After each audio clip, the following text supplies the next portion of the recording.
Good morning, guys.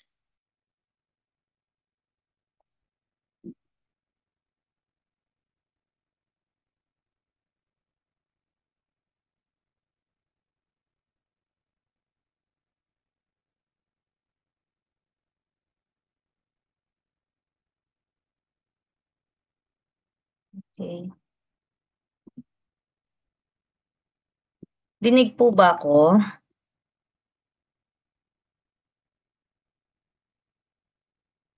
Yes. Okay, thank you. Sige. So, first meeting po natin for clinical hematology. So, this is hema naman, no? Once a week lang po ang ating hema. It has a shorter contact time compared with HEMA 1 kasi ang HEMA 1 is a 4-unit course. But for HEMA 2, 3-unit course lang po tayo, no? But before that, just to remind you, the university vision, a leading Filipino university sharing talents to the world. The mission of our institution is to nurture transformative learning experience, and then the core values, of course. Integrity, nurturing prudence, resilience, and perseverance. Now, to give you the expected learning outcomes after this course, syempre, kailangan malinaw po iyon. Okay?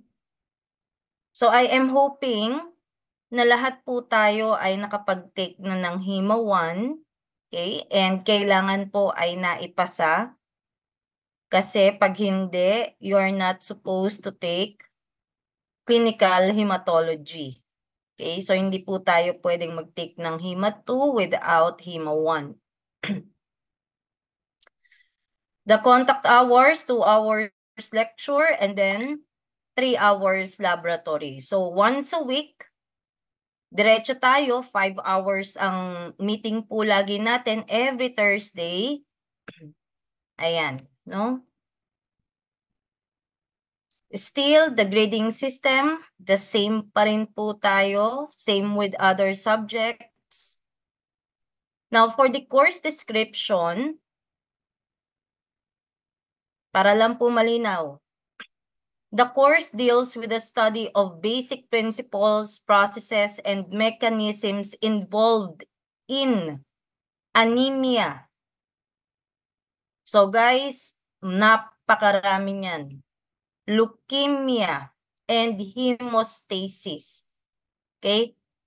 So, ibig sabihin, kung dati ang pinag-uusapan lang po natin ay RBC, WBC, platelet, guys, hindi po siya ganun. Because HEMA 1 is more on the normal morphology. Diba? Normal function. May mga nababanggit lang tayo about some disorders, pero hindi po tayo nakatutok doon sa mismong mga sakit. Okay? And that is the main focus of your HEMA 2. Okay? So, in HEMA 2, we will discuss all the possible abnormalities associated with your RBCs, WBCs, and even platelets. No? And the most interesting part in HEMA 2 is actually bandang finals.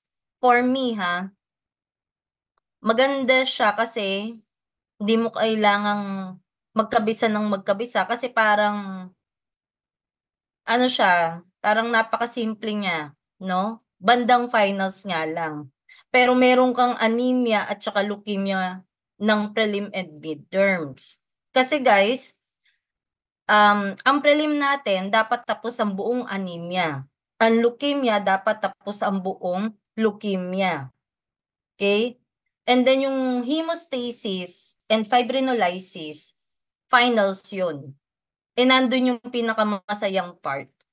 Okay? Ewan ko lang kung magsasaya kayo doon, pero para sa akin masaya ako doon sa part na yun, no? Okay? Masarap siyang aralin. Okay? So, yan. Pero ngayon guys, ang i-discuss ko sa inyo, overview lang, no? Ng anemia. Hindi po ako magde-detailed pa kasi kailangan medyo detalyado. Balikan natin ng konti muna yung mga previous topics natin nung HEMA 1. So, I will provide you the short introduction about the overview of anemia this morning. Tapos, magbasa na kayo para next meeting, hindi kayo nangangapa. Ano nga to? Ayan, wala akong naalala. Yun. Okay, so para maayos tayo. Okay? So, we also perform different laboratory tests, procedures, and reference values, guys, still nandyan pa rin that will help in diagnosing the disease are taken into account. Okay? So, guys, may tanong lang ako, no? Can you still remember all the procedures that we have performed during HEMA 1? Baka madulas ako, sabihin ko CC1, no? HEMA 1. May naaalala po ba kayo? And which among those, okay, yung masasabi ninyo na parang, ay, ito yung hinding-hindi ko makakalimutan kasi dito kami puro palpak. Ay, ito yung hinding-hindi ko makakalimutan kasi ito yung pinaka nakakatuwa. Meron ba kayong part na sa HEMA 1 lab, okay? HEMA 1 lab, na masasabi ninyo na parang gusto ko tong procedure na to or wala? Napilitan lang kayong lahat na gumawa noon, no? Meron ba? Naku, wala yata.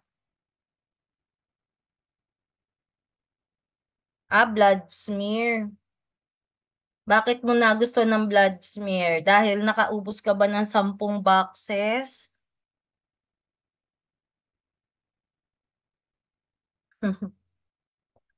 Opo daw. Okay. So, guys, totoo naman, no? Yung blood smear na yan, dapat hanggang ngayon, dala-dala nyo pa rin yan. Okay? Pero, nakita ko dun yung ano, yung, ayan, yung pasok doon yung inyong ano, yung inyong, pangalan nito, core values. Perseverance. 'Di ba? And resilience. Pasok na pasok sa inyo yun doon. Kasi kahit anong mangyari, hindi kayo tumitigil eh. Okay? Kahit wala na kayong slides, no? Talagang pinipilit ninyo, ano, nagiging scavengers na kayo ng slides dun sa mga gilid-gilid. Makakuha lang kayo ng mga slides. Okay? So, ayan. So, yung smearing, mapapansin ninyo, ma'am, gagamit pa po ba rin kami ngayon ng, gagawa pa rin po ba kami ng smear? Yes. Dahil may diff count ulit tayo. Okay? Ma'am, mag-hematocrit po ba tayo? Oo, lahat ng ginawa ninyo ng HEMA 1, gagawin ninyo ng HEMA 2, mayroon lang tayong mga additional tests. Okay? So, for example, ano yung additional na yon? Reticulocyte count. Idadagdag natin yon. PT-PTT, CTBT, yon. Mga idadagdag lang natin yon.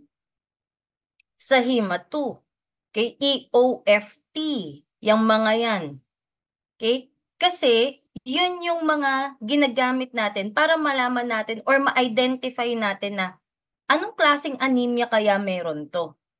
Okay? Kasi remember, nung HEMA 1, more on normal lang eh. Okay? Ma'am, hindi mababa po yung hemoglobin ni ganito eh. Meron po siyang anemia. Anemia lang ang kaya mong sabihin. Pero to the extent na ma-identify mo, meron siyang hemolytic anemia, meron siyang iron deficiency anemia, etc. Wala kang kapasidad na sabihin yun dahil puro normal lang ang ginawa natin. That is routine, no? Yung CBC na ginawa natin before ay routine. Okay, so medyo magle-level up lang. But then again, parang repetition lang din siya ng Hemo 1. May mga add-ons lang. Okay? So yan.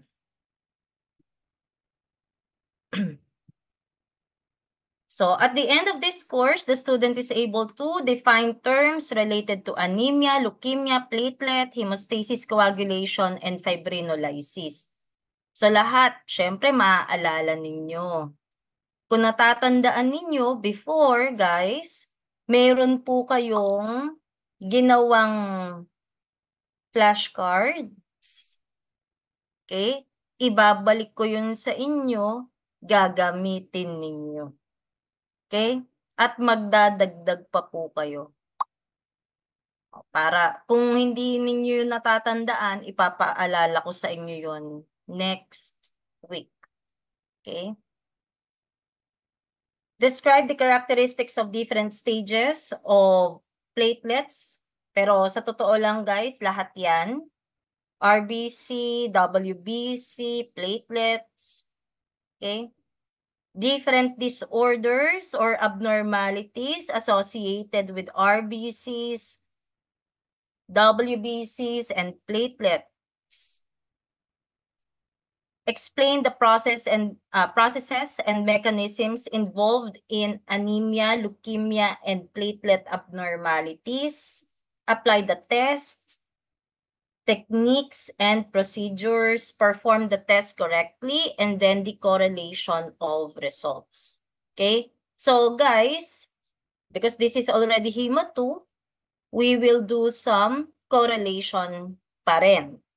So, di ba sa sisig kahapon meron kayong case study. So ganun din dito sa may Hemo 2, may mga case study rin tayo kasi we need to perform you need to perform first the test or the procedure, and then afterwards may correlation na tayo. Okay? So hindi yung basta ano resulta, okay na yan. O uwi na kayo, 'di ba? Ganun tayo last time. Okay? So dito hindi. Meron tayong correlation. Now for the textbook, ito kasi guys hindi pa to updated, hindi ko makita yung updated na learning plan. But I do use as my textbook products. Okay? Ewan ko kung anong edition yung latest, pero kahit ano naman, hindi ko kayo pinabibili. Kung ano meron sa inyo, okay lang. Wait lang.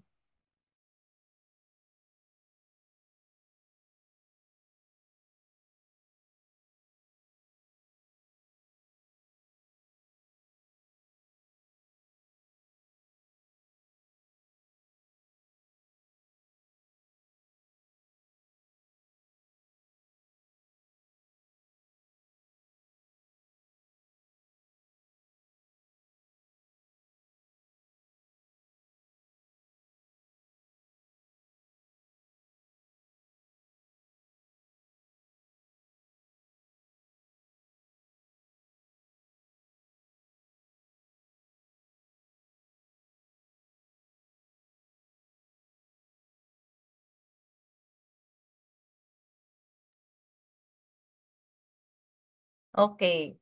So aside from Rodax, I also use Turgeon and Williams. Yon. So si Turgeon at saka si Williams. Yun po ang aking mga references. Okay? Pero si Rodac po, yung placement ng or yung arrangement ni Rodax, yun ang sinusunod ko. Pero Turgeon and Williams yung pang-enrich ko. Okay? So, kahit si Rodax lang ang bilhin ninyo, wala pong problema sa akin. Kung ayaw ninyong bumili, okay lang din naman sa akin. Okay? As long lang nababasahin ninyo. Yun lang ang importante. Okay? So, stop ko to. Hanapin ko yung updated na learning plan. Yun ang ipopost ko sa NIO. Okay. So, stop ko to.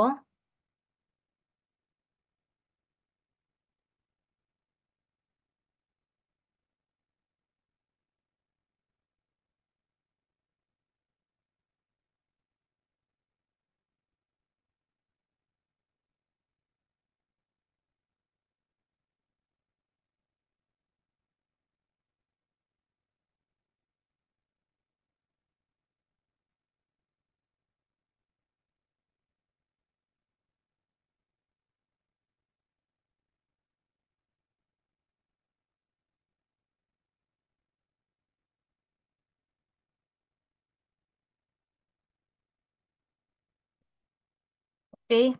Sige. So, start po tayo, no?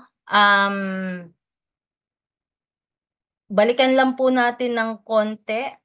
Okay? H and H. So, kung natatandaan po natin, no, when we talk about the H and H, we are referring to the hematocrit and hemoglobin.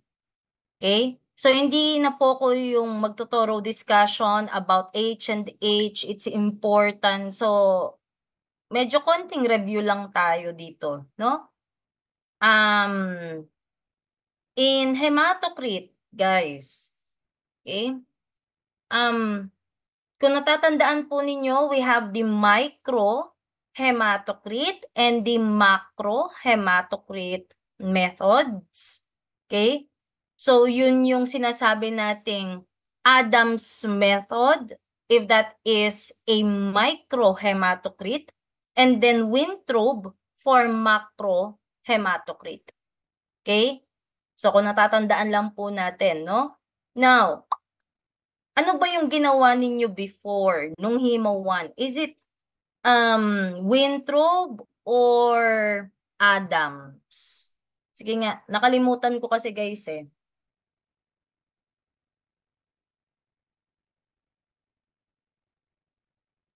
Gising ba kayo? Po. Alin?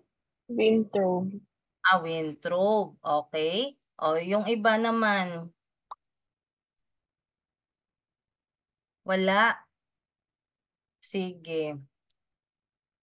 Actually, gumamit tayo ng Winthrop. Yun nga lang, hindi sa hematocrit. Ginamit natin siya sa ESR. Kasi di ba dalawa yung gamit ng Winthrop. Okay? Pwede siyang pang ESR, pwede rin po siyang pang hematocrit.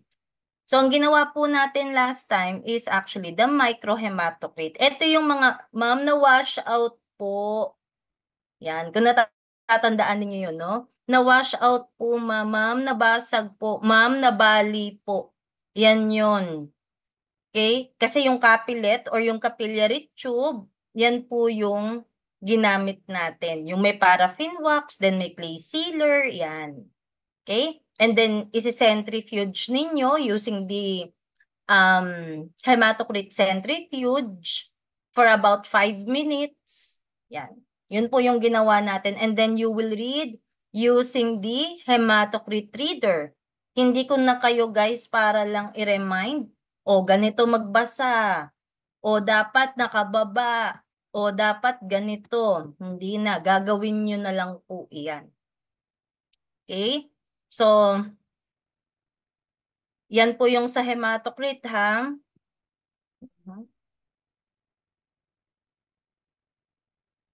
Ano nga ulit yung yung principle guys? Sige nga, magtanong nga tayo para naman hindi ako mukha ditong mag-isa, no.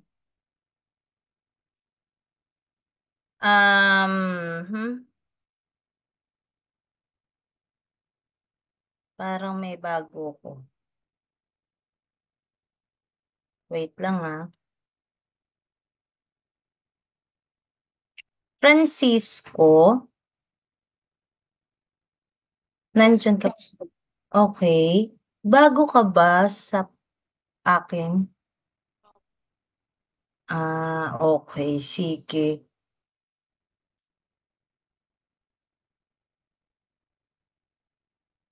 Mhm. May iba pa bang bago?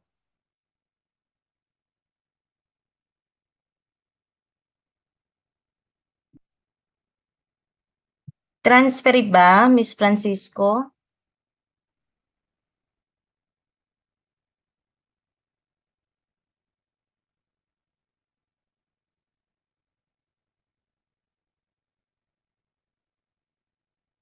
Miss Jillian? Ano yun? Sorry.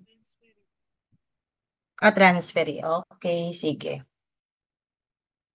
So, dahil di mo ko kilala, ako si Ma'am Ces, buti na lang nakakuha ka ng link. Yan. So, salamat naman. Nasa GC na ba siya? Sana nasa GC ka na, no? Hindi ko alam na meron tayong transferi. So, welcome, Miss Francisco. Okay? Sige. So, patulong tayo sa iba.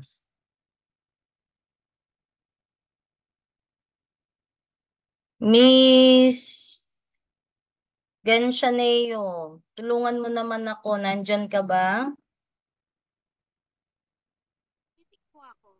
Ayan. Ano nga yung ibang name ng hematocrit? Di ba may ibang name yan?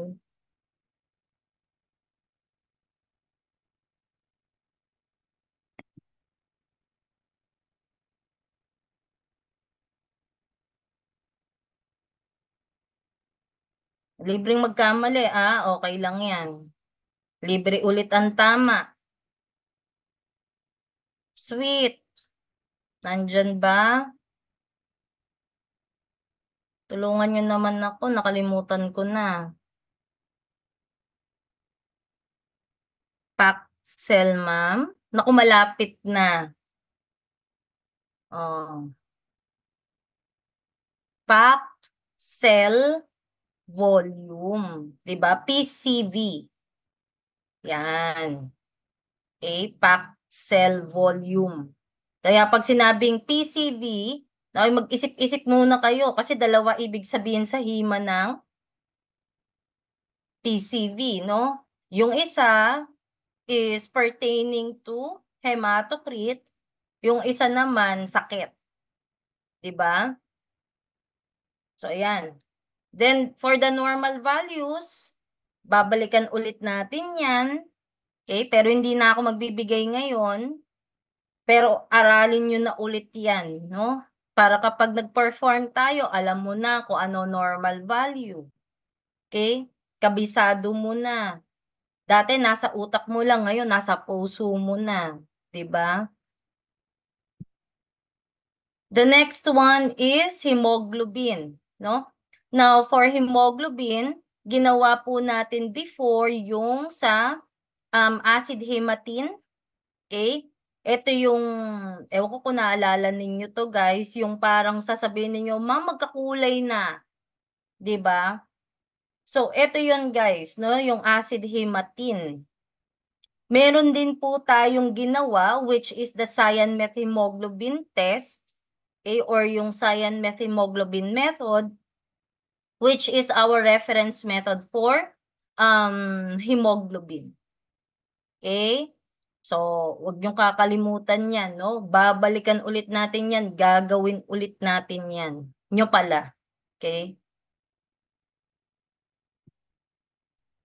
So, yan. Dito tayo ngayon. Hmm? Parang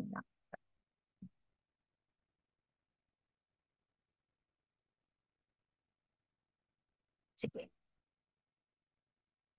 So for part 2, guys, ganun kabilis lang yung part 1 kasi sawang-sawa na naman kayo doon, no? So part 2, anemias. So eto na tayo. RBC morphology and approach to diagnosis. Of course, hindi na tayong mag-iisa-isa dito na, what is cell? 'Di ba? What are the different parts of the cell? Okay, what are the functions? Ganyan. Hindi na ganun. Okay? RBC, ano yung parts? Di na natin para isa-isahin yan. Okay? Pero guys, along the way, habang nagdi-discuss na tayo, doon tayo magkakaroon ng mga pinch parang pinch of knowledge ulit or review about the morphology. Okay? So, pero hindi natin siya gagawing detalyado. But then again, habang nagdi-discuss po tayo, medyo matatakal natin yung, ito pala ulit yung morphology ng red cells. Okay? Ito pala yung dati na ina-apply lang namin ngayon. So, ganun lang po tayo, guys. So, hindi ko po gagawin na simula tayo sa RBC mismo na morphology, functions, stages, etc. Hindi po. Okay? Kasi matagal po yun, no? At napakahaba ng hemato. Okay?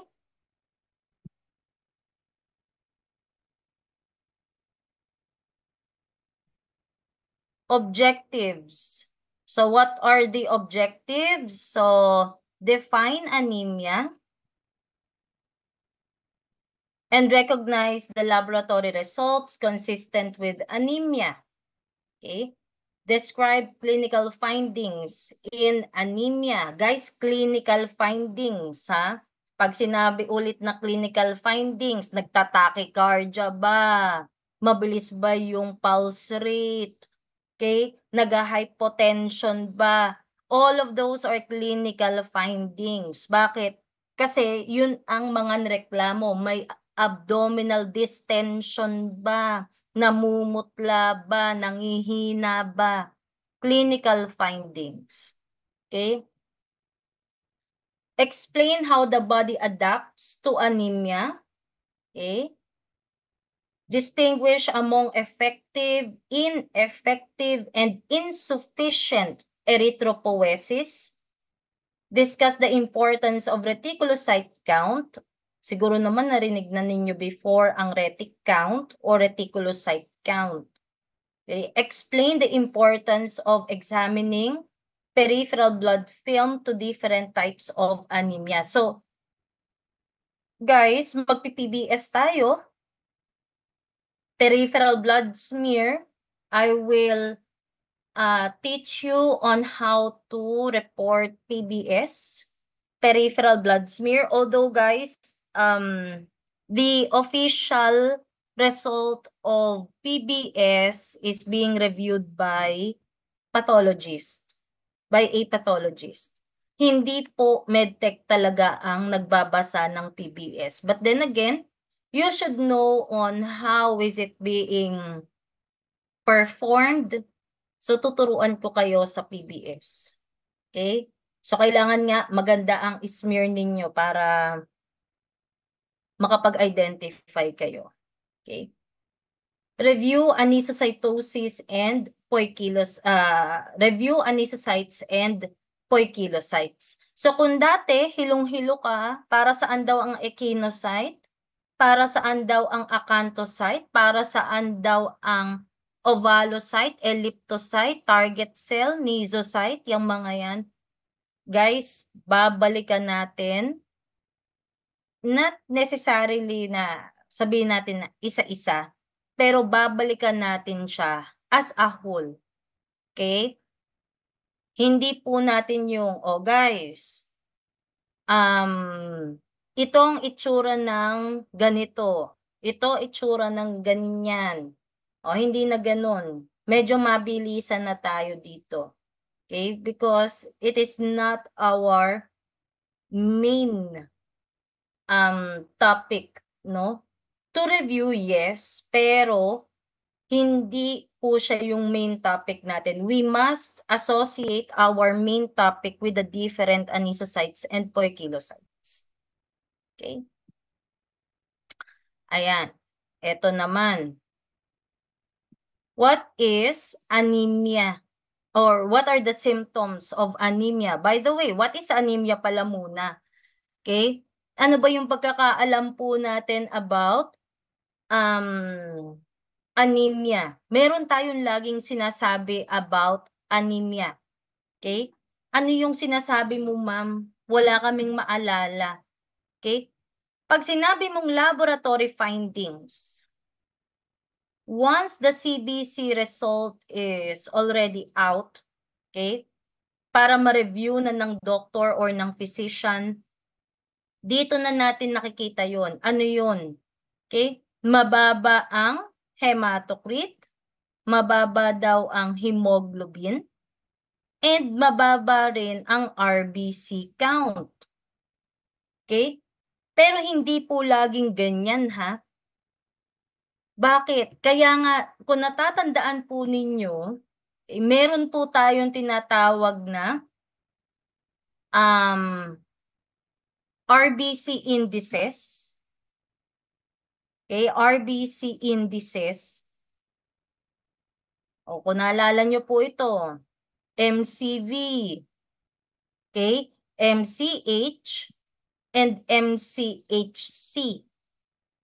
Yang mga yan. Okay?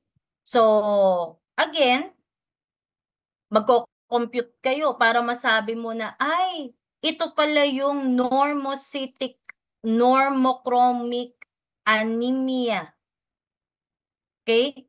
Ay, ito pala yung hypochromic. Ganito pala ang macrocytic, hypochromic anemia. Okay? So, yung mga yun, guys, very important yun, no? Para masabi mo na, ay, ang pagpipilian ko lang doon sa macrocytic. Ang pagpipilian ko lang doon sa microcytic. Okay? So, napaka-importante po niyan, mga kapatid. Okay? RBC indices. Yan yung mga ginamit natin before. Okay? Nung HEMA1. Okay? Meron din po, ano yun, ma'am? Although ito kasi, RDW, red cell distribution width, okay, RDW, hindi natin yan pine-perform. Bakit? Kasi it is more on, parang yung applicability ng RDW is for automated analyzers, and we do not have one. Okay? So wala po tayong automated analyzer. That's why sa HEMA, puro tayo mano-mano. Okay? Manual po ang ginagawa nating CBC lagi. Okay? Pero yung red cell distribution width, kung natatandaan lang po, no, yan yung ginagamit natin to determine, okay, the anisocytosis, the degree, okay, of anisocytosis. Degree of anisocytosis. Marami bang anisocytes na present? Ang MCV hindi. Okay? Kung natatandaan na, hindi ba pag sinabi mo na anisocyte, site, di ba? Anisocyte, you are referring to the variation in terms of the size, okay, of your red blood cells. More on sa size. Ano yung sizes na yun, ma'am? Maliit ba? Normal ba? Or malaki? Okay? So, microcytic, ayan, microcytic, normocytic, or macrocytic. Okay? Ang MCV, once na na-compute mo, ay ang baba ng MCV. Meron kang microcytes. Diba? Kasi mababa eh. Normal po yung MCV. Normal. So, ano ibig sabihin? Meron kang normocytic or normocyte. Mamataas po eh. Meron kang macrocyte. Okay? Pero ano ibig sabihin ng RDW? Degree of anisocytosis. Marami akong maliliit na red cells. O that is the degree. Napakarami. Kaya kapag sobrang taas, guys, ng RDW, ibig sabihin doon, ang daming abnormal yung size ng red blood cells. Yun ang pagkakaiba, guys, ng MCV and RDW. Okay? Para lang po kung hindi po natin natatandaan, binibigay ko na sa inyo ngayon, no? Sige. So, we have here the lab findings. But how about for the definition of anemia muna? Okay, dun muna tayo sa definition. Baka kasi mamaya, nagkakalimutan tayo, no? Ano ba yung anemia? So, ang anemia, this is a condition. Alam nyo na naman siguro kung bakit, because of this prefix. Lagi yung maririnig yan. Condition lang siya, uulitin ko, hindi po siya sakit. It is a condition or a manifestation, okay, that there is underlying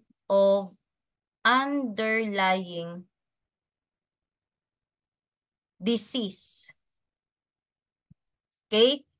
Condition or manifestation that there is underlying disease. Okay? So, anemia. Ayan, no? Napaka-importante. Ano ba yung isa pa nating alam about anemia? There is low oxygen capacity or binding capacity. Low oxygen binding capacity of red blood cells. Okay, low oxygen binding capacity of red blood cells. Ma'am, di dapat tanggalin mo na lang yung hematocrit at saka yung hemoglobin. Ba't ko pa gagawin yan? Hindi ko naman kailangan. Guys, tandaan mo. Okay, ano ba ang RBC? Meron bang laman yan? Meron. Ano yun? Hemoglobin. At sa hemoglobin, nagbabind ang oxygen. Okay? So, yan. Para lang po malinaw lang po sa atin, no?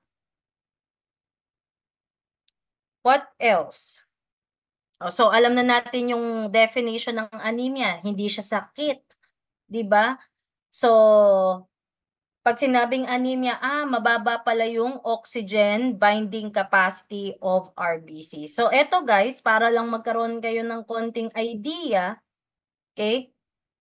Ito true to life. Sabi ko nga, real life to. Ako, ewan ko kung nabanggit ko sa inyo, nung December, ako ay nasalinan ng dugo, no? And supposedly, nitong bakasyon din, dapat sasalinan ulit ako ng dugo because of the active bleeding. Okay? So, yung active bleeding na yon due to prolonged menstruation. So, yun yung active bleeding. Okay? Bakit ako may active bleeding? Dahil meron akong abnormal uterine bleeding because of fibrosis. Okay? Ay, fibrosis, sorry. Fibroids. Yung fibroids na yon, yun yung tinatawag na myoma. Kung alam nyo lang yung mga binabanggit ko. So, in short, para lang maintindihan natin, may anemia ba ako? Meron. Kaya nga ako sinalinan ng dugo eh. Okay? Yun ba sakit ko? Hindi. Okay? Ano yung totoong sakit ko? Ang sakit ko, myoma. So yun yung underlying disease or yung underlying abnormality na nagko-cause ng anemia ko. So ano dapat ang ire-resolve mo? Di yung root cause. So yun yung sinasabi natin, no? So what are the symptoms? Wala. Tignan natin kung hanggang saan lang inabot ko dito, no? Kasi guys, nung sinalinan ako, 66 ang hemoglobin ko. Nag-66 ang aking hemoglobin. Dapat nasa 120 ang hemoglobin ko, tapos yun, nag-66. Okay? Sabi tuloy ni Ma'am Sheila, hindi daw ako totoong maputi. Sabi niya, maputla daw ako. Okay? So, eto. So, sa central, may fatigue, may dizziness, and sa severe anemia, fainting. Okay? So, hindi ako umabot doon sa fainting, pero yung fatigue, yung parang lagi ako inaantok. Yan. As in, lagi ako inaantok kahit anong gawin ko. Yun. Okay? Pero yung dizziness, di ako nahihilo, wala. As in, strong, independent woman pa rin tayo. Okay? Sa blood vessel, low blood pressure. Laging normal naman ng BP ko. So, wala naman akong problema dyan. Okay?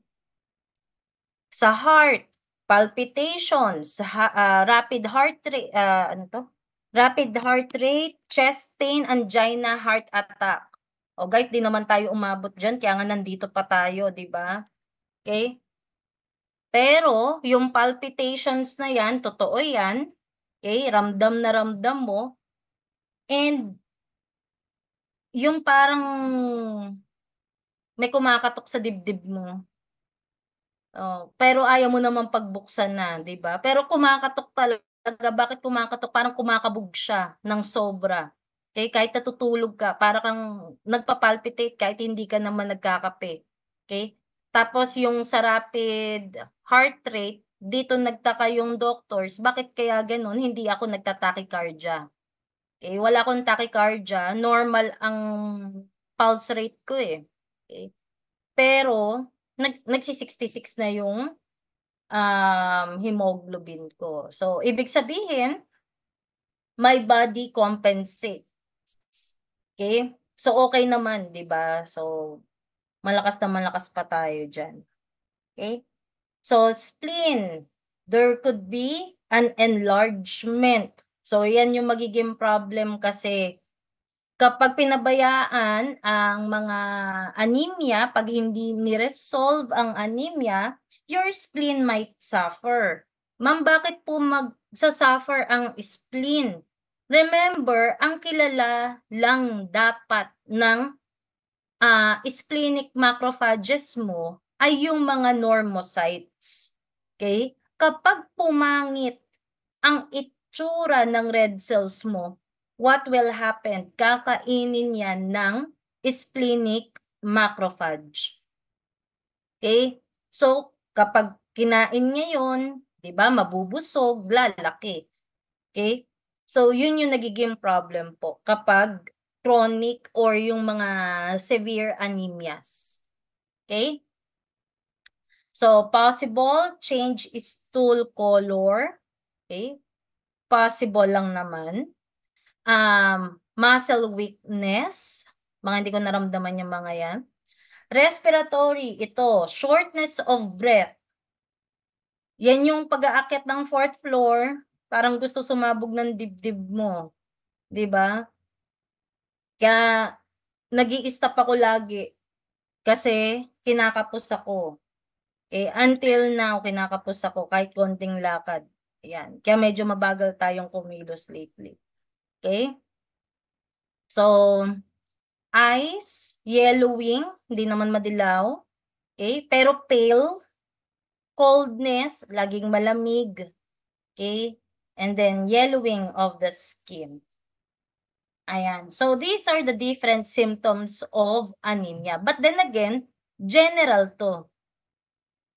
Pag sinabi kong general, hindi ito yung parang, may anemia ka kagad kapag,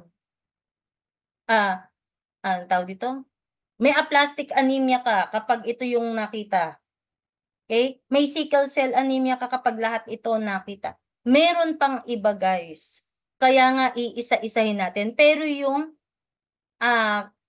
clinical presentation ng isang tao na may anemia, hindi mawawala ito. Okay? Although hindi lahat makikita, pero majority nandito. Okay?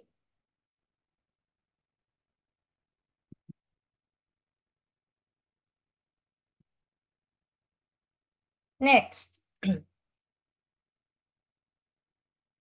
Adaptations to anemia. So, caused by sudden loss of blood volume. So, we have here the increase in heart rate. respiratory rate, and cardiac output.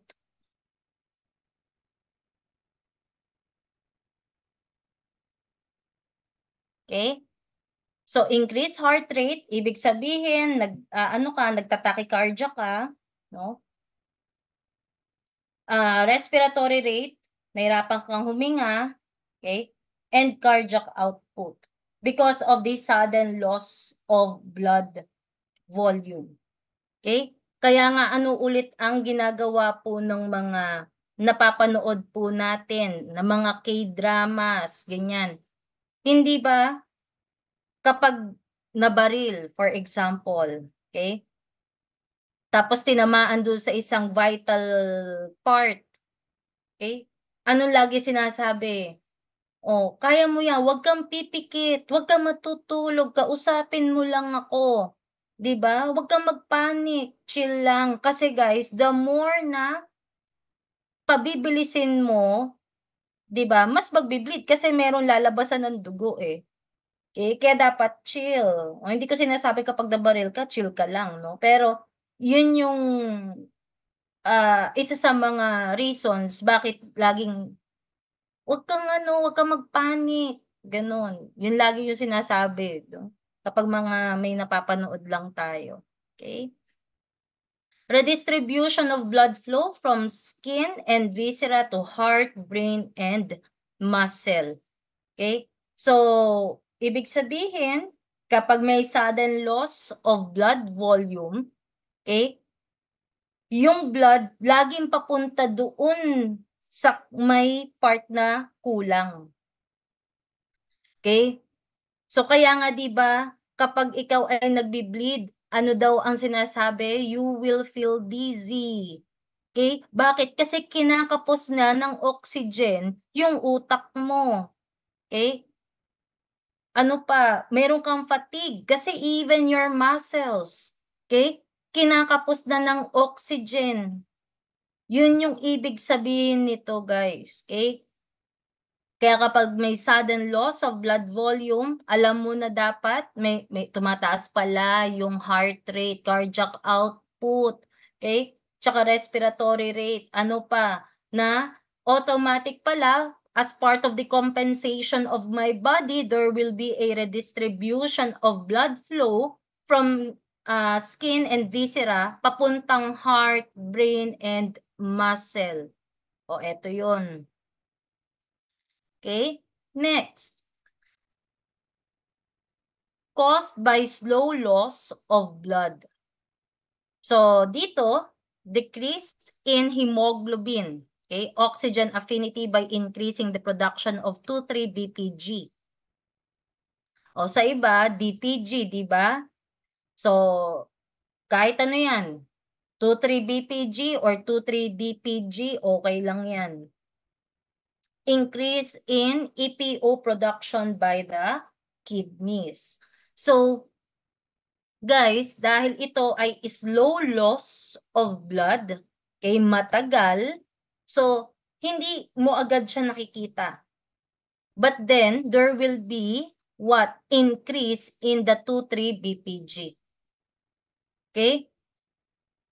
So, para saan ba yung 2,3-BPG? Natatandaan po ba? Para saan ba yung 2,3-BPG? Wala. Tawag tayo.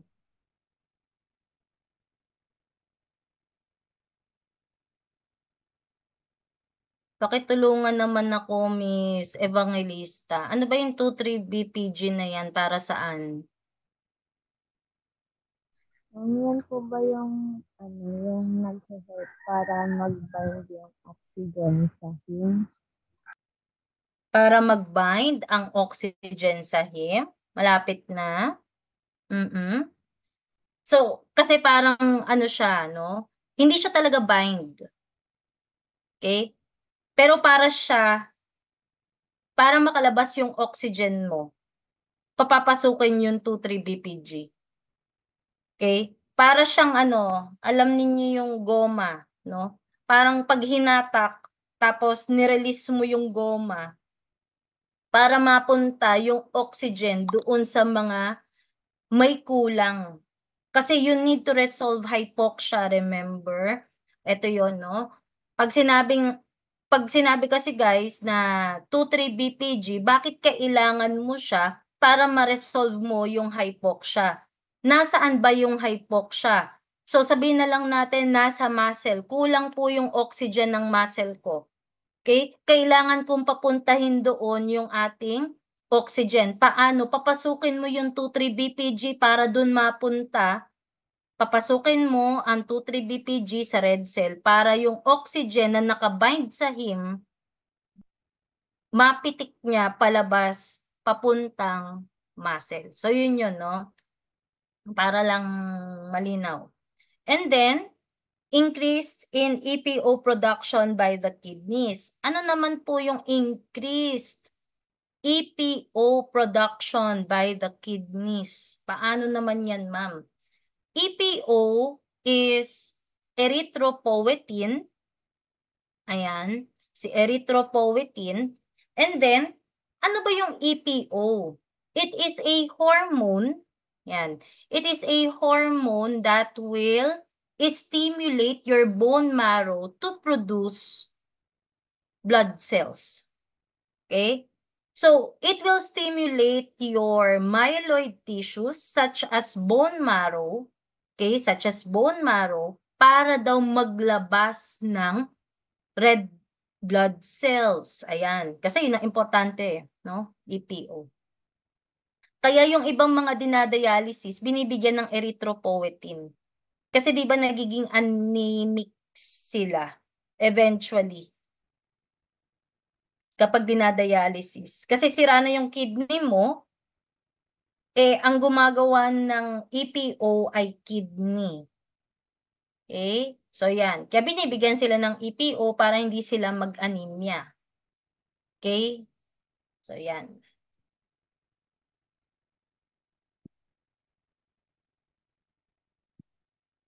Guys, kapag may tanong, pwede magtanong nga. Alam nyo na yan.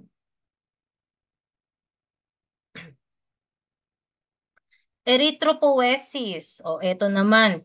Pag sinabing erythropoiesis, of course, we have the different maturation, production of red blood cells. Okay?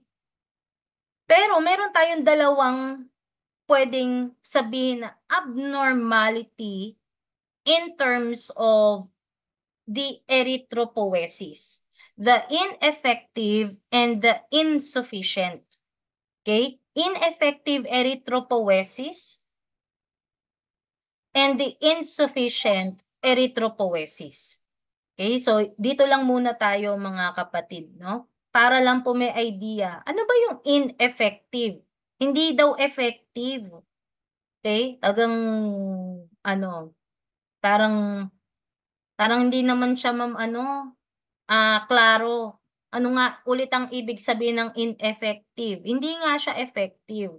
So, bakit siya hindi naging effective?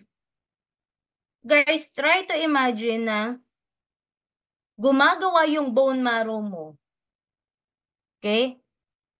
Pero, hindi tumatagal. Okay? Hindi tumatagal. Maaaring nasisira agad. Okay? Or, let's say, may abnormality. Okay? Ineffective. Kasi di ba pag sinabing ineffective, hindi ka effective. Bakit hindi ka effective? Kasi hindi ka functional. Hindi ka productive. Di ba? Naririnig nyo yan sa ibang kagrupo ninyo. Naku, di naman kawalan yun. Bakit? Di naman siya, hindi naman siya productive. Okay? Lalo na sa research, di ba? So, guys, ganito yan. Pag sinabing ineffective, okay?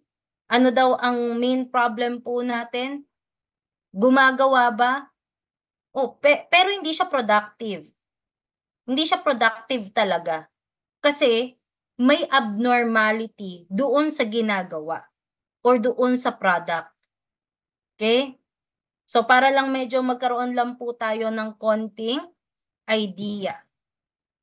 Megaloblastic anemia. Okay, dito lang muna tayo. Basic lang. Hindi po tayo ano dito. Tawag doon? Detailed talaga. So, megaloblastic anemia. Meron po tayong vitamin B12, okay, deficiency, and the folate deficiency. Okay? Vitamin B12 deficiency and the folate deficiency. Megaloblastic anemia. Ma'am, anong problema sa vitamin B12 deficiency and sa folate deficiency? Napakasimple. Parehas guys na importante saan? Sa DNA synthesis. Para saan daw ang vitamin B12 and folate? Guys, ulitin ko lang, for DNA synthesis. Okay, for DNA synthesis. So, napaka-importante. So, ma'am, ano ngayon kung para sa DNA synthesis, anong koneksyon ng B12 and ng folate? Guys, simple. Tandaan mo, ang DNA ay nakikita sa nucleus. Okay? So, yan na. May nucleus ka na. O, ma'am, ilalaban ko yan, ma'am. Bakit? Ang red cell walang nucleus. Uy, pero tandaan mo, nawala lang ang nucleus nung nasa last 2 stages ka na ng erythropoiesis. Okay? Kung natatandaan ninyo, rubriblast. Okay? Rubri, site. Rubri, site. Meta, rubri, site. Polychromatic.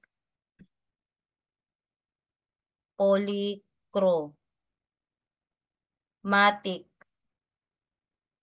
Erythrocyte. And the matured RBCs.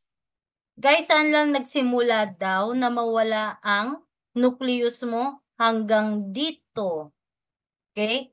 Pagdating sa polychromatic erythrocyte, wala ka ng nucleus. Pero hanggang metarubricite, mayroon siyang nucleus. Okay? And tandaan ninyo, ang rubricite, nandito yung last stage ng cell division. O yan review yan. Okay? So ma'am, teka lang. Anong connection? Okay? Vitamin B12 and folate lang ma'am ang pinag-uusapan natin. Oo nga. Okay? Kapag kulang ka sa vitamin B12 deficiency and folate deficiency, tandaan mo, ang nagkakaroon ng problem, yung cell division. Okay? Yung cell division. Okay? E di ma'am, dapat, kung kulang siya, e di dapat insufficient. Guys, hindi. Kasi mayroong defect, mayroong abnormality kung bakit siya nagkukulang. Diba? So, yun yun. Yun ang ibig sabihin yan, mga kapatid. No? Next.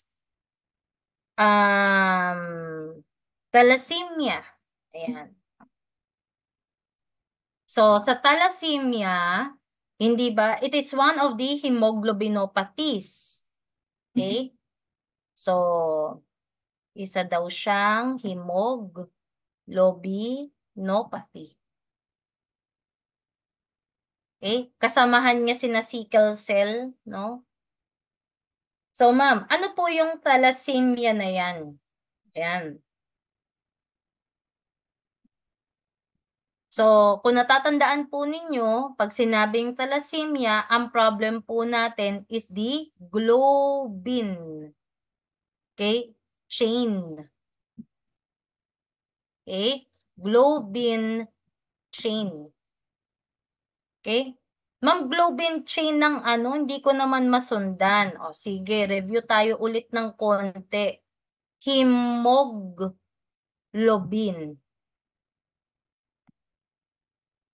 So guys, hemoglobin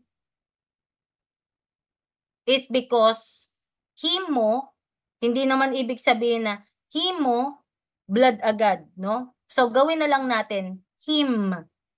Okay? Meron ka daw heme and globin. Okay?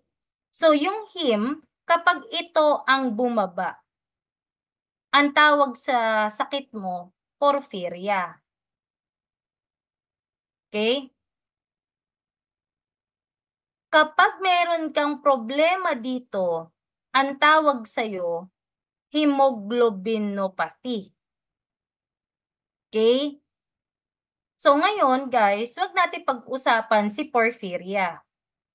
Mag-focus lang tayo sa globin. Remember, for the globin, you have the alpha and the beta chain. Alpha chain, beta chain. Kung natatandaan po ninyo, 'di ba? Meron tayo yung 2 alpha and 2 beta for hemoglobin A, which is the most predominant hemoglobin among adults. Hemoglobin A or hemoglobin A1. Okay? So yan. O ma'am, nasan dyan ang thalassemia? Kapag ang problema mo, thalassemia, kapag ang sakit mo, thalassemia, meron kasing tinatawag na deletion. 'Di ba? May natatanggal. Okay? Meron kasi tayong mga mutations, 'di ba? Okay? Ang common nga daw is point mutation. Okay? This is the most common type of mutation. Okay? Hindi po insertion, hindi po deletion, kung hindi point mutation. Nakikita ninyo kadalasan ang point mutation sa sickle cell anemia. Ayan. Okay? Pero guys, dahil thalassemia nga ang pinag-uusapan lang natin. Okay, so thalassemia lang. May deletion. For example, no? Alpha, thalassemia. Supposedly, ganito yan. Alpha thalassemia, may copies kasi, di ba? Maaaring ang nawawala sa'yo isa lang. Ito, natanggal. Pero meron kang 3 pang alpha. Okay? May na-delete, meron. Okay? Sino? Yung alpha. So, thalassemia ba yun, ma'am? Yes, that's thalassemia. Okay? Ma'am, paano po kung ganito? Ay, sorry. Nawala. O edi, thalassemia pa rin. Bakit? May nawala eh. Nawalang alpha. Alpha thalassemia pa rin. Kung sino nawawala, yun ang pangalan. Kapag sinabi kong beta thalassemia, sino nawawala? Si beta. Yun nga lang, pwedeng isa ang nawawala, pwedeng wala talaga as in null ang beta. So, pag-uusapan natin yan kapag nandun na tayo sa thalassemia. Okay? So, nasusundan po ba, guys? Thumbs up naman or sad face kayo para alam ko na hindi ako nag-iisa.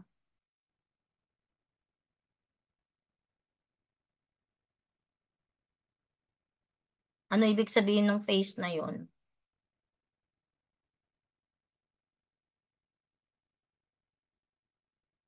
Hindi ko kasi alam ibig sabihin ng ano eh. Yung may mga ganun-ganun.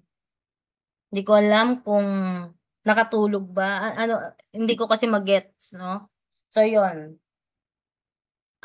May tanong ba muna bago ako mag-proceed? Baka meron kayong gustong ipaklaro?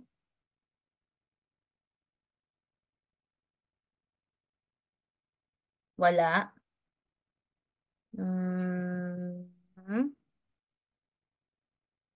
Gising ba kayo?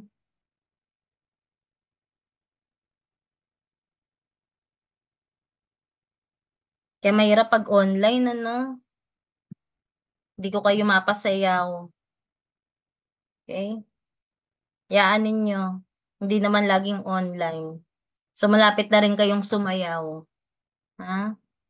Mag-practice na kayong sumayaw, ha? Okay. Sige.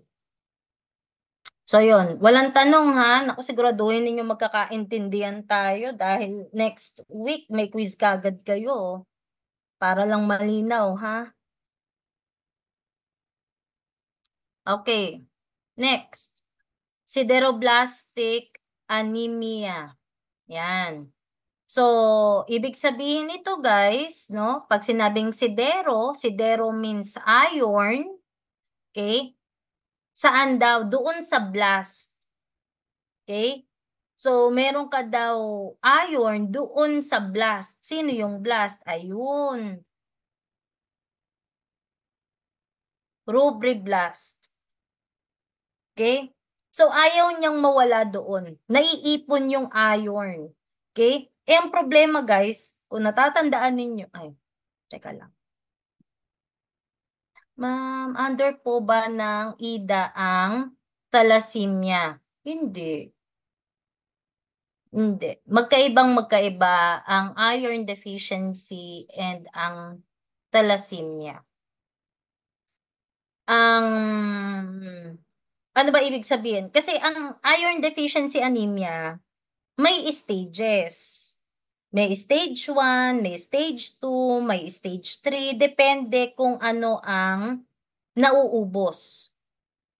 Bigyan kita ng idea, no? Ang tanong kasi niya is, under po ba ng IDA or iron deficiency anemia ang thalassemia? O, yun ang tanong niya.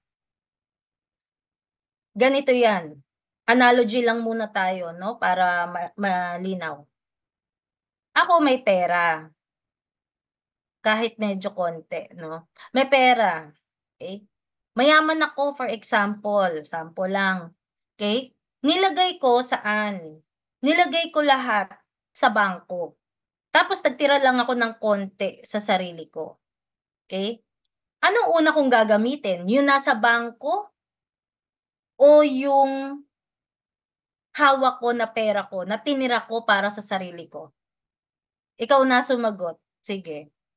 Kahit type mo, ano gagamitin mo? I mean, ano gagamitin ko? Yung nasa bangko o yung hawak kong pera?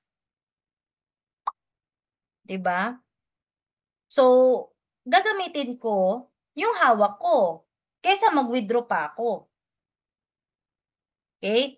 So ngayon, naubos na yung hawak kong pera. Yun yung stage 1 na iron deficiency.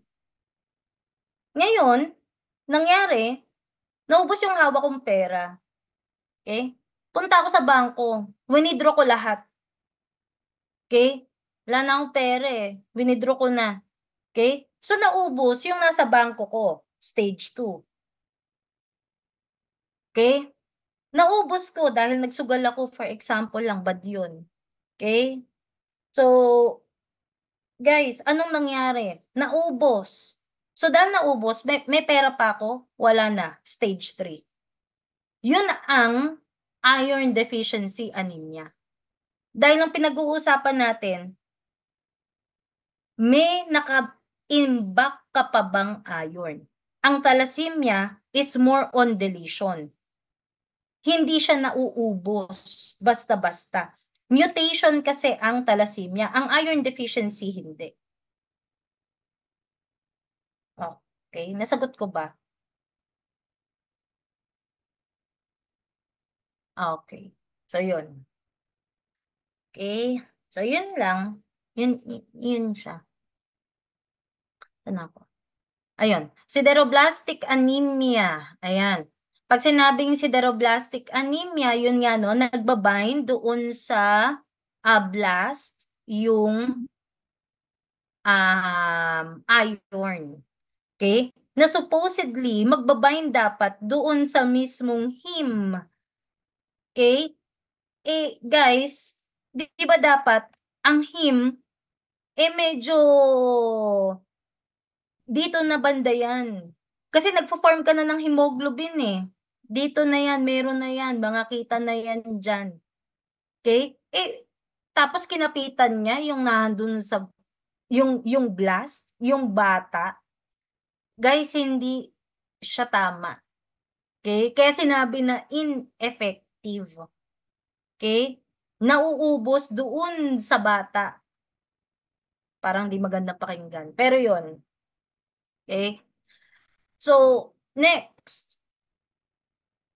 Insufficient erythropoiesis. Okay? Insufficient erythropoiesis. So, meron tayo ditong iron deficiency. Dito na yan. Okay? Renal disease, aplastic anemia. O, yung iba, mga infections yan. Hindi ko na yan i-discuss sa inyo. And acute leukemia. Okay? Actually, ang leukemia will always manifest anemia. Okay? Automatic lahat ng may leukemia ay anemic. Okay? Para lang po malinaw po, no? So, bakit sinabing insufficient erythropoiesis? It is insufficient because the production of your red blood cells is always low, below normal. The production of red blood cells daw ay laging mababa. Okay? Ano pa? Yung RBC precursors mo, mababa.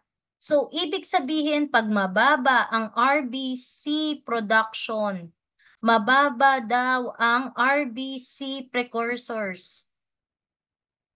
Ano daw mangyayari? Meron ka daw insufficient erythropoiesis. Okay? Kaya nga nandito na yung iron deficiency. Ma'am, bakit naman di naman mababa ang production ng RBC? Uy guys, anong meron sa RBC? Hemoglobin. Tingin mo ba magiging functional ang inyong tawag dito? Ang inyong hemoglobin kung kulang sa iron? Hindi.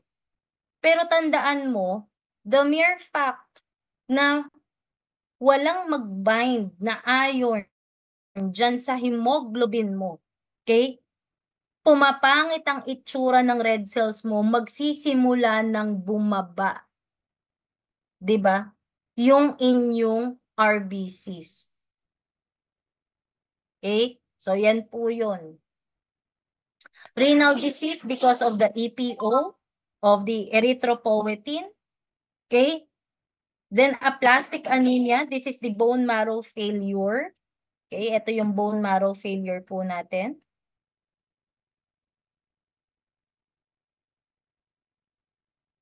And then, acute leukemia. So, marami tayong pwede kasi pag-usapan pagdating sa acute leukemia, no? So, ililive ko na lang yung acute leukemia kasi napaka-broad niyan. Pero yung iron deficiency, renal disease, and then aplastic anemia, yan yung mga importante sa insufficient erythropoiesis. Okay? Ayan. Do you have other questions po ba so far? So good. Okay.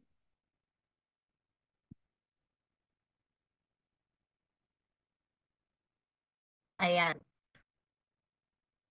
Blood loss and hemolysis. So, blood loss and hemolysis. Ma'am, paano po yung blood loss? Okay? Oh, balik ko ulit yung case ko. May blood loss ba ako? Nung nakaraan, no? Meron. Sudden or hindi? Hindi. Slow ang blood loss ko eh. Hindi naman sudden eh. 'Di ba? So, ano pa yung tatandaan natin dito? Yung hemolysis. 'Di ba? Sa hemolysis, guys, naninilaw. Parang yung na-discuss natin kahapon, 'di ba, sa CC1. Okay? Meron ng tinatawag na jaundice. Okay, jaundice.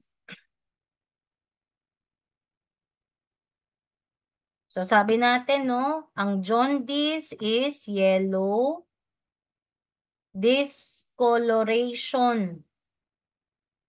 Okay, yellow discoloration of the skin, mucosa, sclera. Okay, jaundice. Ayan. So, dyan mo kagad malalaman, ano ba, may bleeding ba? Okay, guys, hindi po lahat ng blood loss is due to active bleeding. Pag sinabing active bleeding, kita mo, sumusuka ng dugo, ayan, grabe ang menstruation, heavy menstruation, for example. Hindi laging ganun ang blood loss. Sometimes, the blood loss could be internal. Example, GI bleeding. GI, no? Gastrointestinal bleeding.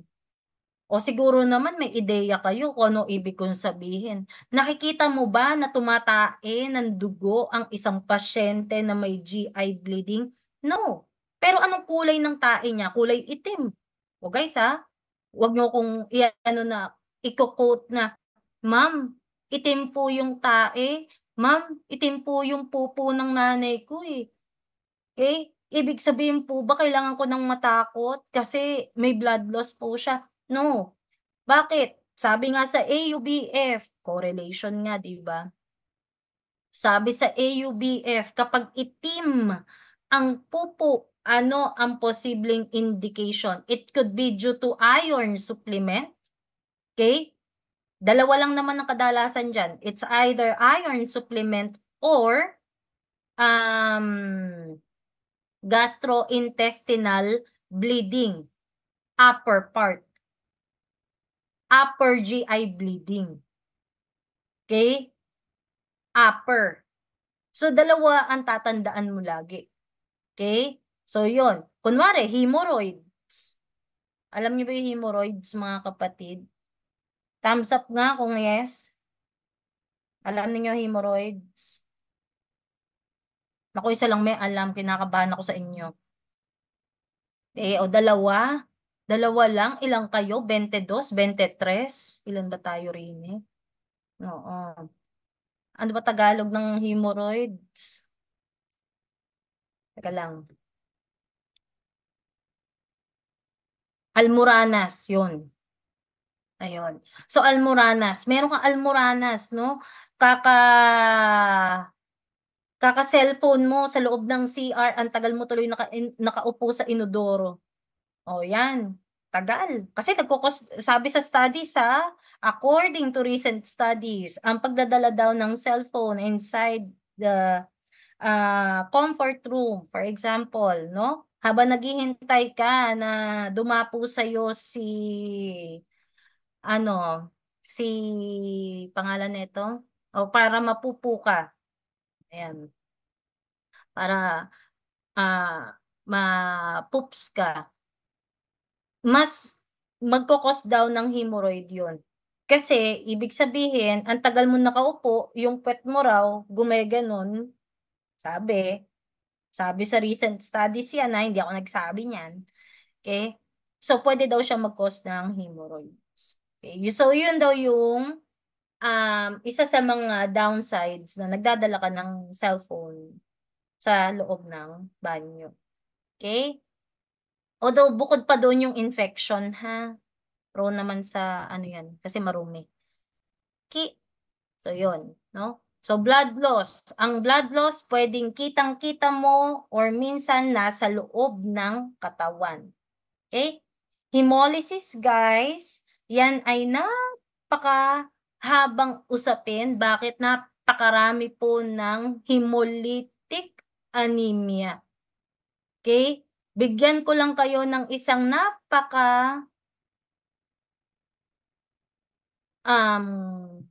common. Okay?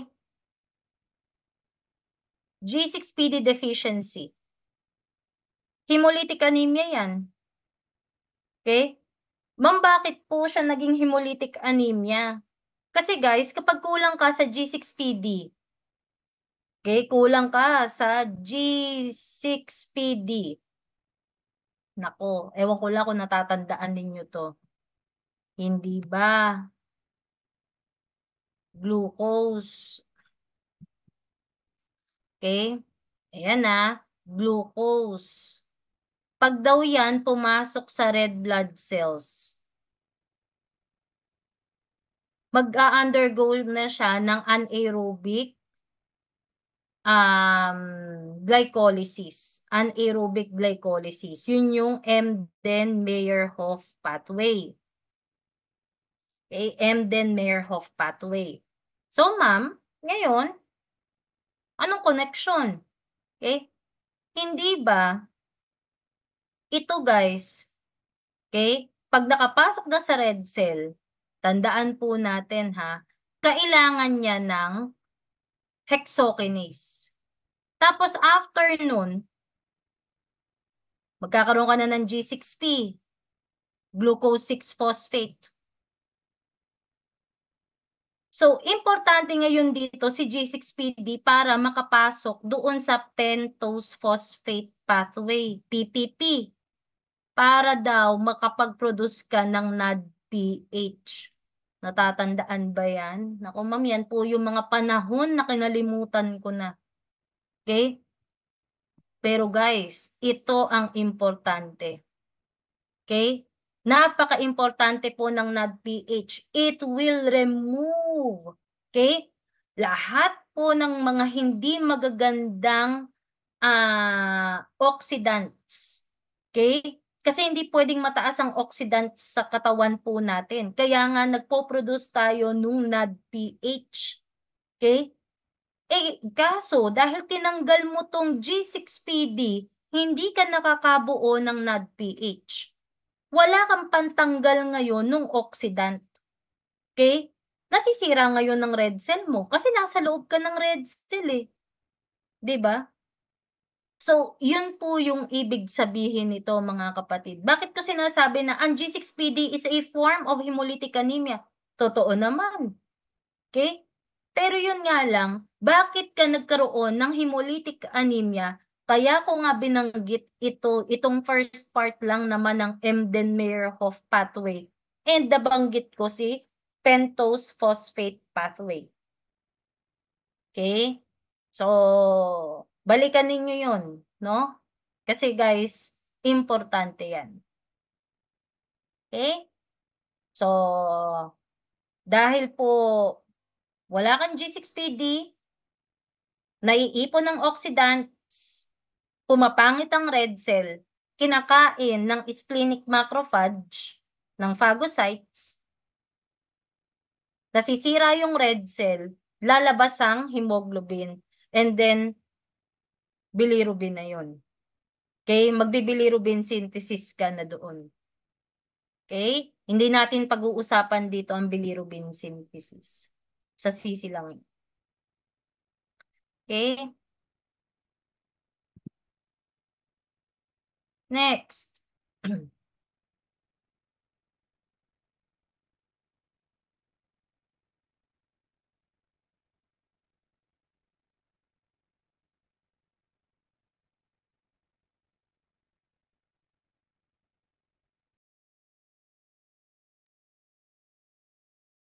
Okay. So, for the laboratory diagnosis of anemia, okay, we have here CBC, no? Like hemoglobin hematocrit, RBC, okay? WBC count, platelet count. Okay, so lahat yan para sa CBC. Pero hindi po siya para sa mismong anemia. Ma'am, bakit po dyan sinasabi po kasama dapat yung platelet tsaka po yung WBC? Okay? Kanina ma'am, hindi mo sinabi yan. Mali ka. Guys, ito kasi, pag nakita mo kagad bababa, sasabihin mo kagad, ay may anemia. But anemia is not a disease. it means that there is a underlying condition or underlying disease kung bakit ka nagkukos ng anemia. Okay? Ma'am, yung WBC count. O bakit? Alam mo ba na kapag mababa ang WBC count mo at mababa rin ang platelet count, mababa ang hemoglobin hematocrit, mababa ang RBC count mo, alam mo ba na ang pwede nating sabihin dahil lahat yan mababa, meron kang bone marrow failure? Hindi ako nakatingin lang sa H&H mo. Hindi lang ako nakatingin sa RBC count mo. Kung hindi tinignan ko yung H&H, RBC, WBC, platelet. Okay? Ganun pala yun, ma'am. Bone marrow failure. Ano yung binigay ko kaninang example sa inyo? Aplastic anemia. 'Di ba? So, pwede man palang masabi na meron kang aplastic anemia dahil lang dito sa CBC?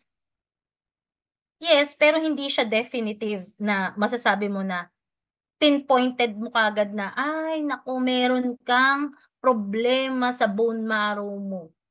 Okay?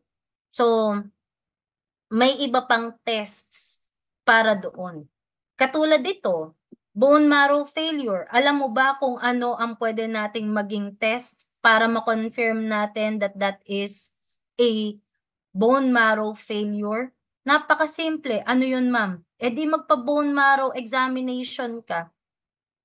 Tignan mo, baka mamaya, yun ang problema. O no, na-confirm mo, hypocellular ang bone marrow mo. Ibig sabihin, ang baba ng cells sa bone marrow mo. Anong ibig sabihin? Anong indication nun? You have a bone marrow failure. Definitive? Yes. Okay? So, ma'am, automatic na po yun. O, bone marrow na yung kinuhanan mo ng sample eh. Okay? Pero nung nag-initial ka, nung nag-screen ka using CBC, baka may bone marrow failure. So, merong ibang tests na gagawin. Okay? So, yan. Ano pa? Reticulocyte count. Okay? Para malaman daw na may bone marrow failure ka. Kasi guys, ang retic count, this will determine the activity of your bone marrow to produce blood cells. Okay? Tinitignan natin using your reticulocyte count kung capable ba ang bone marrow to produce blood cells. Okay? Hindi ma'am tamad. Bakit tamad? Okay, katulad sa estudyante, for example, no? Ba't ba bumabagsak? Tamad. O, yun. Okay? Although, baka mamaya hindi naman talaga tamad. Baka mamaya, ano lang may ibang dahilan. Okay? So, activity of bone marrow to produce blood cells. Reticulocyte count. Ma'am, ang baba po ng retic count. Kasi guys, ang normal value po natin dito, bigay ko sa inyo na, okay, is 0.5 to 2.5%. Okay? 0.5 to 2.5%. Pero kapag newborn, iba. 1.5 to 6%. Okay? So kapag adult, for example lang adult, 0.5 to 2.5%. Then pag newborn, 1.5 to 6%. As you can see, mataas ang normal value ng mga newborns. Bakit? Kasi guys, napakasipag ng bone marrow nila. Okay? Bakit? Kasi kailangan mataas ang RBC nila. Okay? Kasi kailangan mataas din ang hemoglobin ng mga newborns. Kaya nga iba ang normal value ng hemoglobin ng mga bagong panganak, di ba? Mataas din ang RBC nila. Mataas din ang hematocrit nila. Because of this. Dahil napakasipag pa ng bone marrow nila. Bakit? Dahil ang bone marrow nila halos lahat active. halos lahat ay red bone marrow. That's the reason. Okay? Balik tayo sa bone marrow failure. Ma'am, ang baba po nung retic count, ma'am. Sobrang baba. Ano po, ma'am? Nasa ano lang, nasa 0.1 lang, ma'am. O ano ibig sabihin nun? Di ang ibig sabihin, tamad ang bone marrow mo. Ibig sabihin, kulang yung production. Therefore, baka meron ka ng bone marrow failure. Kaya ka ulit ibo-bone marrow examination. So, yan po yung mga dapat ninyong maintindihan. Okay? May ibang tests pa aside from CBC. Okay? So, yung ginawa po natin before, except for platelet count, of course, no? Yung ginawa natin before sa HEMA-1, it is more on, okay? CBC, except for platelet, di natin ginawa yan. So, dahil dyan, dito natin gagawin yung iba.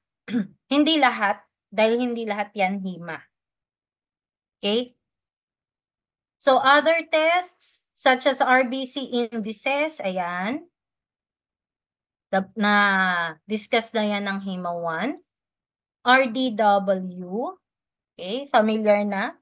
Retic count, okay na. PBS, ang purpose guys ng PBS is to determine the presence of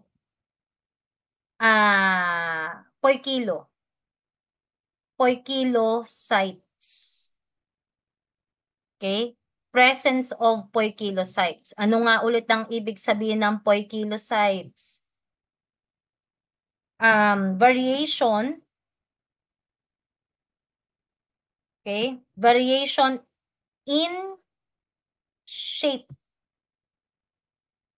Okay? Of red blood cells. Variation in shape of red blood cells. Dito papasok yung ovalocyte.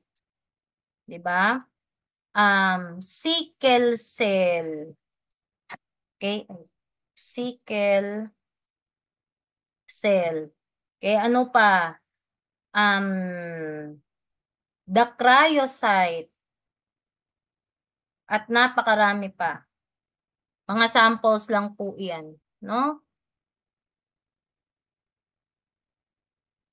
Bone marrow examination. Ayan. Urinalysis. Importante yan. Diba? Lalo na guys sa urobilinogen, bilirubin, okay? And sometimes blood.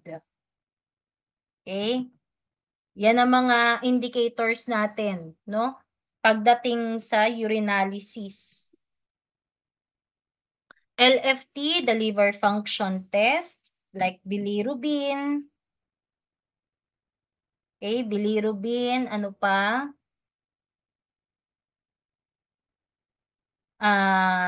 Enzymes. Huwag na nating isa-isahin. Okay? Proteins. Okay. Iron studies, like ferritin, yung mga yan, no? Importante yan. Okay? So, yan. Any questions po ba? Baka may gusto kayong itanong. O guys, ito yung sinasabi ko sa inyo kahapon, no? 'Di ba, kahapon sa CC, sabi ko, wag kayong magtaka, bakit nandito yung urinalysis? Bakit nandito itong ganito? Ganyan.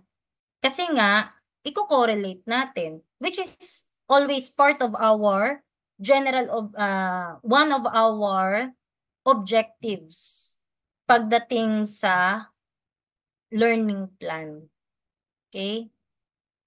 So, yan. Wala kayong gustong iklaro? May gustong iklaro? So, thumbs up nga. Ano daw? Teka lang.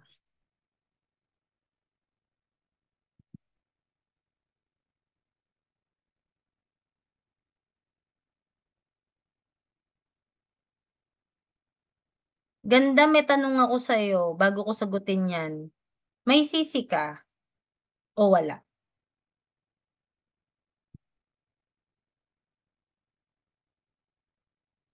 Sisi 2? Okay. Okay. Sige. Para lang alam ko kung saan ako magsisimula. Ay, teka lang. Babasahin ko pala yung tanong na exit ko. Sabi niya, ang tanong, paano po naging indicator ng anemia yung urobilinogen and bilirubin? O, yun ang tanong. Naku, dapat yung mga kahapon kong estudyante sa sisi, dapat di yun ang tanong, ha? Eto, maiintindihan ko to, pero yung iba, hindi, ah. Sige. Total naman, nabanggit ko na to lahat. Mag-screen tayo. Okay. So, ulit. Ito hindi na detalyado, ha. Hindi ko na i-detailed to. 'Di ba? May RBC. Kapag nasira yung red blood cells mo, lumalabas yung hemoglobin. Okay? So, ito kasi ang kadalasan nangyayari sa hemolytic anemia. Okay? Although normally, para lang malinaw, normally, lahat naman tayo may bilirubin. Okay? Ako may bilirubin, pero wala ako hemolytic anemia. Wala namang hemolysis na nangyayari sa katawan ko. Okay? Normal naman ako. Okay? So, sige lang po. Okay? So, ma'am, bakit sinasabi mo sa hemolytic anemia? Di ba ang lifespan ng red cell ay 120 days? Okay?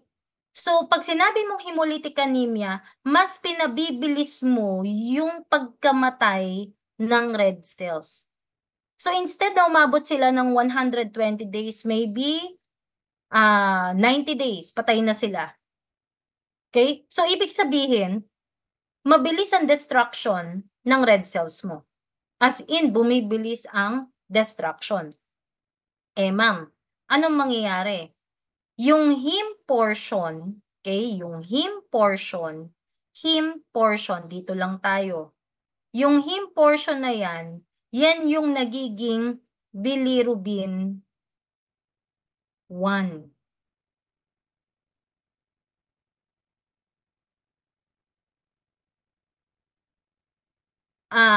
Yes, pero eto pa yon. Ito ay insoluble. Okay? So, yan lang. Insoluble. Yung B1, pag pumasok sa liver, hindi to detailed, ha? Don't get me wrong. Hindi ko siya idedetalye. Pagpasok ng liver, si B1, okay, magbabind sa UDPGT at ang lalabas ay si B2, which is soluble. Ayan. Hindi to kompleto, para lang klaro. Yung B2 na soluble, pupunta daw sa colon, okay, punta na sa colon, and then mako-convert si B2 sa urobilinogen. Ito yun, urobilinogen. Ayan.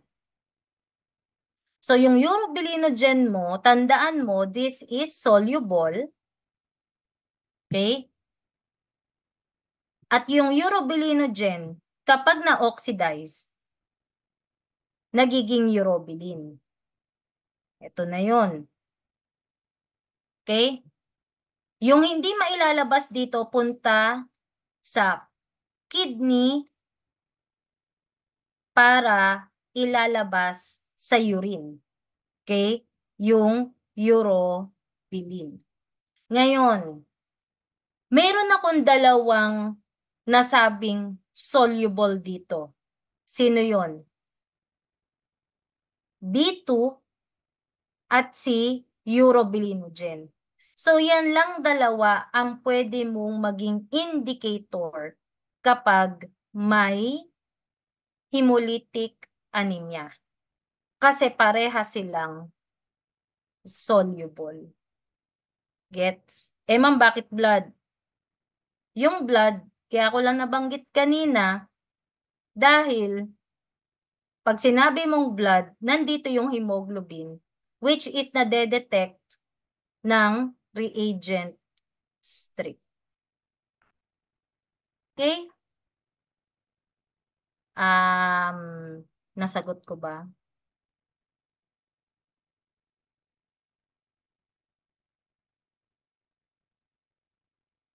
Dapat po increase sila. Depende. Pero, ano to ha? Baka kasi mag-cause confusion. Dahil hemolytic anemia lang tayo. Ito lang tayo magpo-focus ha. Ayoko kasi na baka mamaya magkaroon kami ng conflict ng CC nyo. Okay? Baka mag-cause ako ng confusion para sa'yo. So, dahil ito ay hemolytic anemia, so, ang tawag dito ay prehepatic jaundice. Dito nakapaloob yan. Okay? Familiar ka ba dito sa prehepatic jaundice? Yes or no? Yes. Okay, good. Sige, chat mo lang yung sagot mo. Ganda. Okay lang yan. Kahit bukan tayong dalawa lang nag-uusap dito. Okay? So, dahil prehepatic jaundice at hemolytic anemia ang pinag-uusapan natin, sino daw dapat ang tataas? Hindi ba B1 sa serum?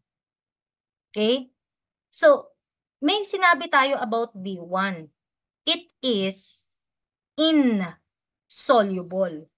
Hindi siya sasama sa tubig. Hindi siya sasama sa ihi mo. So, ang urine bilirubin mo, negative. Urine bilirubin mo, negative. Pero, ang urobilinogen mo, dahil walang magbabago sa urobilinogen mo, magpa-positive yan. Okay? Positive. Kasi soluble talaga siya. Kahit anong gawin mo. May okay ba? Nasagot ko? O hindi? Okay, sige. Ayun. Sige. Okay. Yun. Pero hindi ko to kinumpleto, ganda ha. Balikan mo yung sa CC2 notes ninyo. Tapos, ayan. Pero ito yun. Yan. So, okay na to. Yan.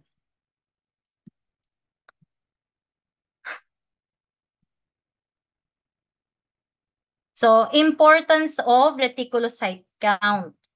Okay, so, guys, hindi naman to para pag-usapan natin, no?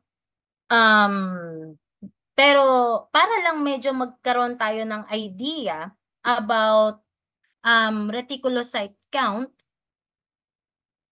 Okay? So, if there is blood loss, okay? Blood loss, no? Magkakaroon muna tayo ng normal retics at first, no? And then pag nagkaroon ng blood loss, tumataas ngayon yung reticulocyte mo or retic production because of the stimulated bone marrow. Na-stimulate yung bone marrow mo eh. Okay?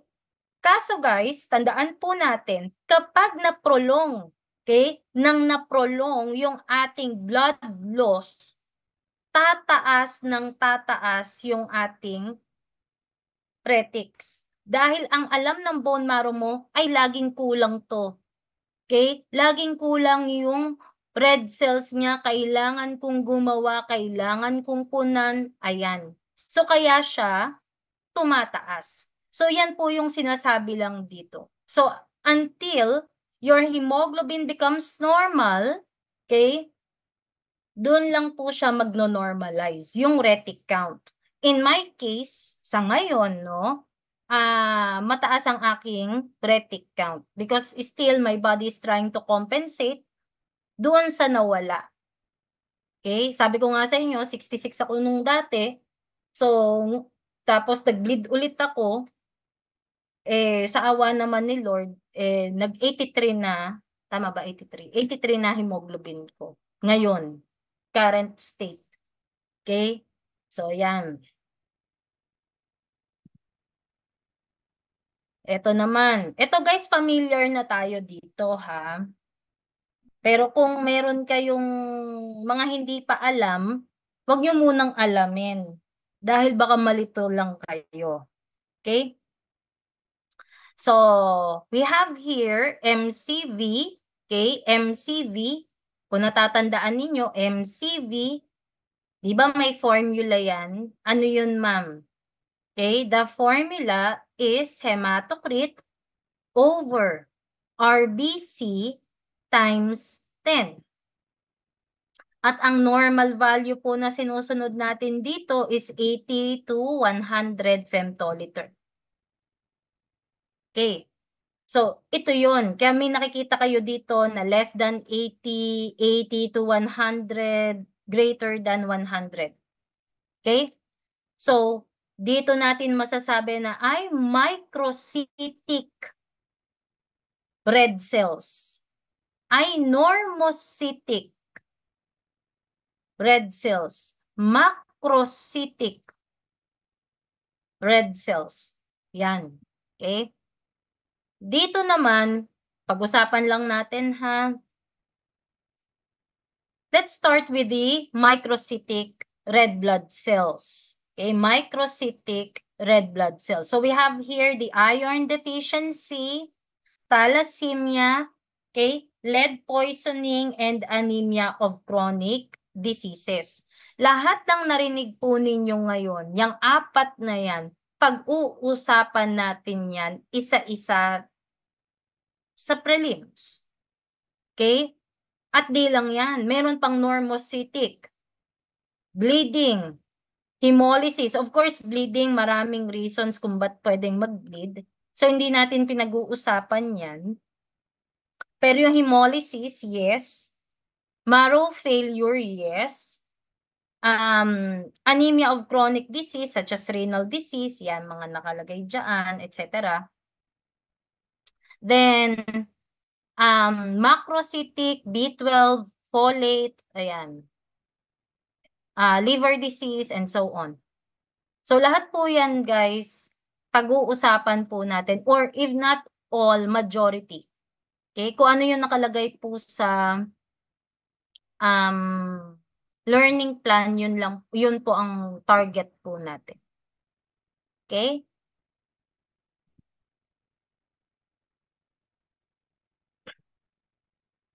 Okay.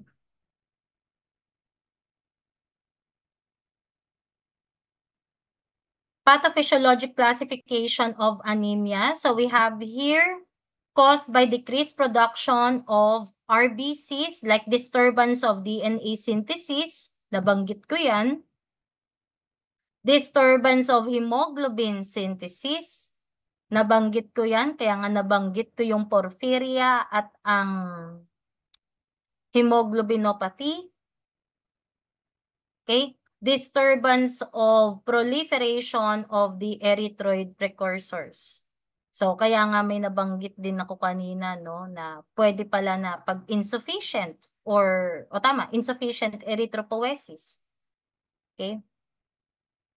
Next, caused by increased red blood cell destruction or loss. We have here the intrinsic abnormality. So, the membrane defect, yan yung mga, for example, hereditary spherocytosis, hereditary elliptocytosis, o yung mga yan. Okay? Enzyme deficiency, nabanggit ko to kanina. G6PD deficiency. Okay? Dagdag pa natin si PK, si pyruvate kinase. Yan. Globin anomaly, yan, pasok din dyan. Thalassemia. Okay? Kasi pwedeng mag-cause ng hemolysis. Okay? Extrinsic abnormality, immune causes, non-immune red blood cell injury, and even blood loss. Dito, maganda kung nagba-blood bank kayo ngayon, medyo maiintindihan ninyo rin yan. Okay? Yung sa extrinsic abnormality. Okay? Pero kaya wag muna natin pag-usapan dahil wala pang background about doon sa blood banking. So, hayaan muna natin yung sa blood bank ninyo na medyo makapag-discuss para mapag-usapan natin yung extrinsic abnormality. Okay? So, ayan. Wala na. Tapos na. Ayan. So, meron kayong gustong itanong po ba? So far? So good? So bad? Wala? Sige nga guys, kung may pa dyan, kung gising kayo, thumbs up nga kung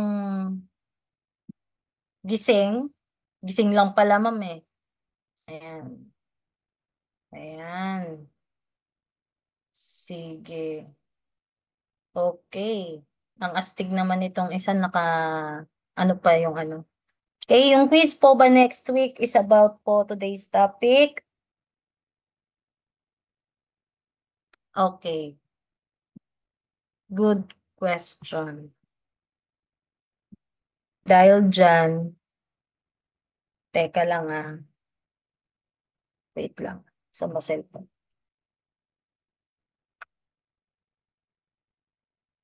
Guys, wait.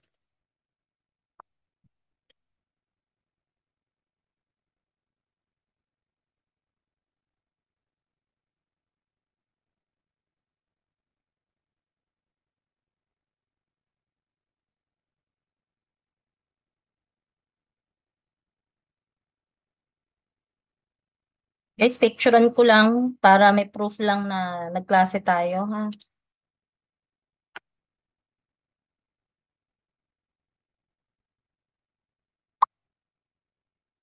Okay. So, kung ang tanong, yung quiz, eto lang po ang masasabi ko dyan. Sulat ko dito.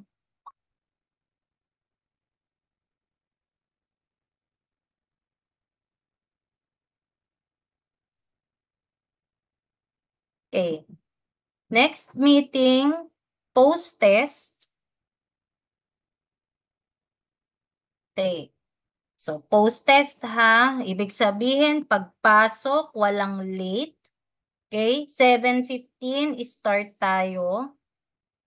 Pag 7:15, wala kayo, lock ang pinto. Hindi kayo makakapag-take ng quiz. Okay? Alam nyo na yan. Mas maghihigpit ako kasi second sem na, no? So, post-test is about today's topic. Ayan. So, overview. Ito yun. Overview. And then, plus H and H. Okay? So, overview plus H and H. Alam niyo na ibig ko sabihin ng H and H, hemoglobin and hematocrit.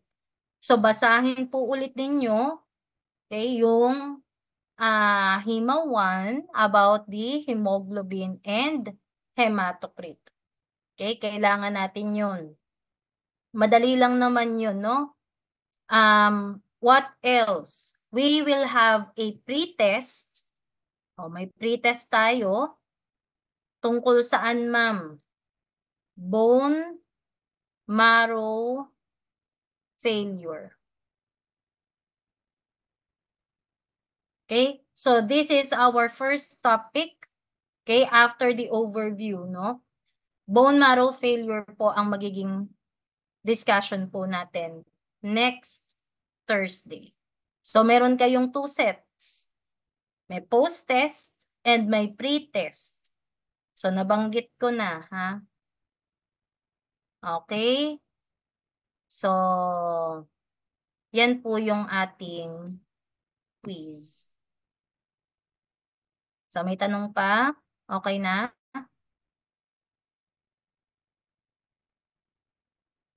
Okay. So, lang.